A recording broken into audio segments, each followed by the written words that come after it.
जुलै 2025 ते ऑक्टोबर 2025 या कालावधीतील महागाई भत्त्याची थकबाकी मार्च 2026 मध्ये गुढीपाडव्याच्या निमित्ताने देण्यात येणार असल्याची अत्यंत महत्त्वाची आणि आनंददायी अपडेट समोर येत आहे.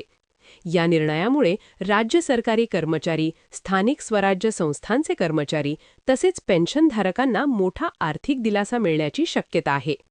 जुलै 2025 पासून महागाई भत्त्यात वाढ लागू झाली होती, मात्र विविध प्रशासकीय कारणांमुळे त्या वाढीची प्रत्यक्ष अंमलबजावणी उशिरा झाली आणि त्यामुळे जुलै, ऑगस्ट, सप्टेंबर आणि ऑक्टोबर 2025 या 4 महिन्यांची रक्कम थकबाकी म्हणून राहिली.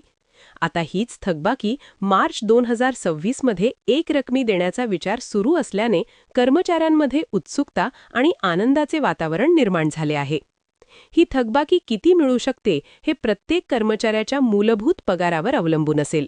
उदाहरणार्थ, जर एखाद्या कर्मचाऱ्याचा बेसिक पगार 40,000 रुपये असेल आणि महागाई भत्त्यात 3% वाढ झाली असेल, तर दरमहा सुमारे 1,200 रुपयांची वाढ होते. अशा परिस्थितीत 4 महिन्यांची थकबाकी साधारण 4,800 रुपये होते. याशिवाय HRA आणि इतर भत्त्यांवरही त्याचा परिणाम होऊन प्रत्यक्षात खात्यात जमा होणारी रक्कम आणखी वाढू शकते. ज्या कर्मचाऱ्यांचा पगार जास्त आहे त्यांना ही रक्कम हजाराऐवजी 10,000पर्यंतही मिळू शकते. त्यामुळे ही थकबाकी सर्वांसाठी आर्थिकदृष्ट्या महत्त्वाची ठरणार आहे. पेन्शनधारकांसाठीही ही बातमी तितकीच महत्त्वाची आहे, कारण वाढीव महागाई दिलासा DR लागू झाल्यानंतर त्यांनाही थकबाकीचा लाभ मिळणार आहे.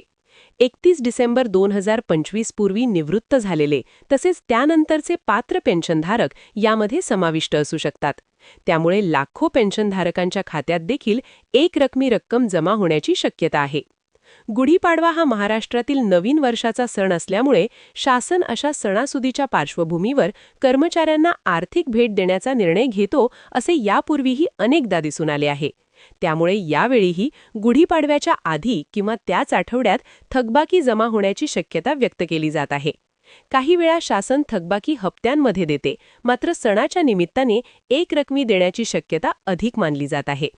दरम्यान 8व्या वेतन आयोगाच्या चर्चाही सुरू असल्याने कर्मचारी वर्गामध्ये आधीच मोठी अपेक्षा आहे. जर थकबाकी आणि वेतन आयोगाच्या घडामोडी एकाच काळात घडल्या तर कर्मचाऱ्यांसाठी हा दुहेरी लाभ ठरू शकतो. त्यामुळे पुढील काही महिने कर्मचारी आणि पेन्शनधारकांसाठी अत्यंत महत्त्वाचे ठरणार आहेत. कराच्या दृष्टीने पाहता जर मोठी रक्कम एकाच महिन्यात जमा झाली तर त्या आर्थिक वर्षात करपात्र उत्पन्न वाढू शकते.